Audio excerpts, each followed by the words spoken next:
Hello friends, welcome to कथा वाचन।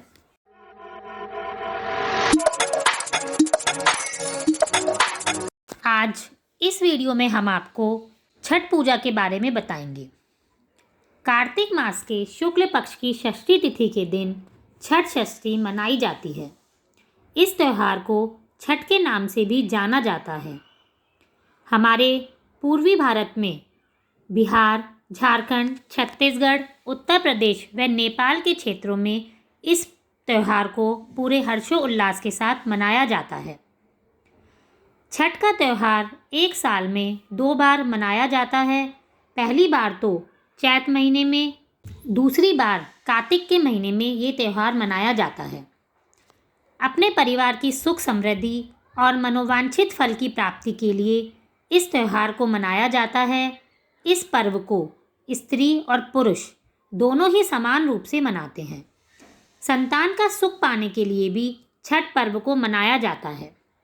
आइए जानते हैं कि इस व्रत में किस पूजा सामग्री की आवश्यकता होती है।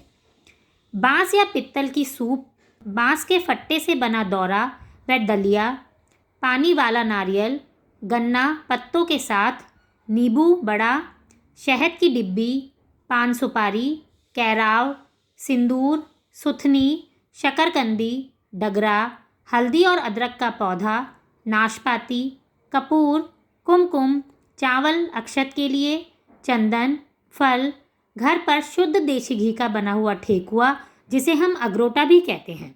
छठ व्रत की पूजा किस तरह से की जाती है, आइए जानते हैं। छठ पूजा का त्यौहार 4 दिवसीय होता है। इसकी शुरुआत कार्तिक मास के शुक्ल पक्ष की चतुर्थी तिथि से लेकर इसकी समाप्ति कार्तिक मास की शुक्ल पक्ष की सप्तमी तिथि को होती है। इस दौरान व्रत करने वाले लोग लगातार 36 घंटे का व्रत रखते हैं। इस दौरान वो अन्न तो क्या, पानी भी ग्रहण नहीं करते। छठ पर्व के पहले दिन सेंधा नमक, घी से बना हुआ अरवा चावल और कद्दू की सब्जी प्रसाद के रूप में ली जाती है। फिर उसके अगले दिन से उपवास आरंभ हो जाता है। जो भी व्यक्ति उपवास करता है वह दिन भर अन्न जल का त्याग करके शाम को 8 बजे के बाद से खीर बनाकर पूजा करने के बाद प्रसाद ग्रहण करते हैं, जिसे खरना कहते हैं। तीसरे दिन डूबते हुए सूर्य को अर्घ्य देकर यानी दूध अर्पण करते हैं। अंतिम दिन उगते हुए सूर्य को अर्घ्य देते हैं। छठ पूजा में पवित्रता का विशेष ध्यान रखा जाता है। इस पर्व में खाने में लहसुन और प्याज खाना वर्जित होता है और लोग अपने घरों में छठ पर्व के गीत गाते हैं। छठ पर्व का पहला दिन। छठ पर्व का पहला दिन नहाय खाए के रूप में मनाया जाता है। सबसे पहले घर की सफाई कर उसे पवित्र किया जाता है। इसके बाद छठ का व्रत करने वाले स्नान आदि करके पवित्र तरीके से शुद्ध शाकाहारी भोजन ग्रहण करके अपने व्रत की शुरुआत करते हैं। घर के सभी उपवास करने वाले सदस्य भोजन ग्रहण करते हैं। भोजन के रूप में कद्दू, दाल और चावल ग्रहण किया जाता है। यह दाल चने की होती है। छठ पर्व का दूसरा दिन लोहंडा और खरना। दूसरे दिन कार्तिक शुक्ल पंचमी को व्रतधारी दिन भर का उपवास करने के बाद शाम को भोजन करते हैं। इसे खरना कहा जाता है। खरना का प्रसाद लेने के लिए आसपास के सभी लोगों को निमंत्रण दिया जाता है। प्रसाद के रूप में गन्ने के रस से बने हुए चावल की खीर के साथ ही दूध, चावल का पिट्ठा और घी, चुपड़ी रोटी बनाई जाती है। इसमें नमक या चीनी का उपयोग नहीं किया जाता। इस दौरान पूरे घर की स्वच्छता का विशेष ध्यान रखा जाता है और पूजा वाले घर में किसी अन्य व्यक्ति का आना जाना भी मना होता है। अब है छठ पर्व का तीसरा दिन यानी संध्या अर्घ, डूबते हुए सूरज की पूजा करना। तीसरे दिन कार्तिक शुक्ल की षष्ठी को दिन में छठ का प्रसाद बनाया जाता है और प्रसाद के रूप में ठेकुआ, जिसे कुछ जगह पर टिकरी भी कहते हैं, इसके अलावा चावल के लड्डू, जिसे लड्डुआ भी कहा जाता है, इसे बनाते हैं।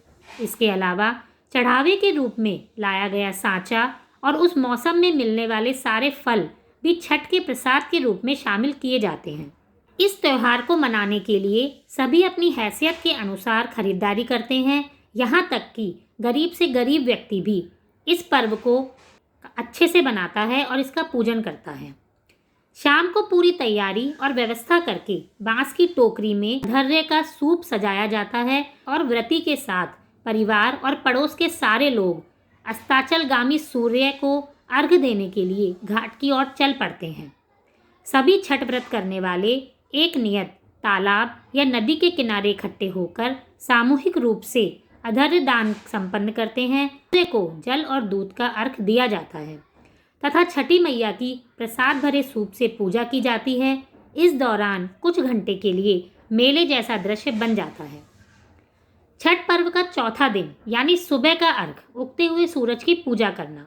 चौथे दिन कार्तिक शुक्ल की सप्तमी को सुबह उदय होते हुए सूर्य को अर्घ दिया जाता है।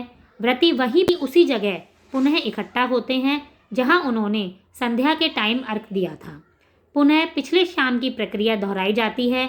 सभी व्रती और श्रद्धालु अपने घर वापस आते हैं। व्रती घर वापस आकर गांव के पीपल के पेड़, जिसको ब्रह्म बाबा भी कहते हैं, उसकी पूजा करते हैं।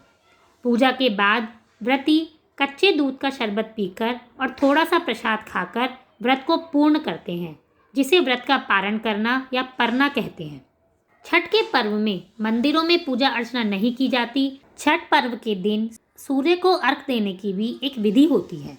एक बांस के सूप में केला और अन्य फल, अलोना प्रसाद, ईख आदि रखकर उसे पीले वस्त्र से ढक देते हैं। उसके बाद दीप जलाकर सूप में रखते हैं और सूप को दोनों हाथों में लेकर निम्न मंत्र का उच्चारण करते हुए 3 बार अस्त होते हुए सूर्यदेव को अर्घ देते हैं।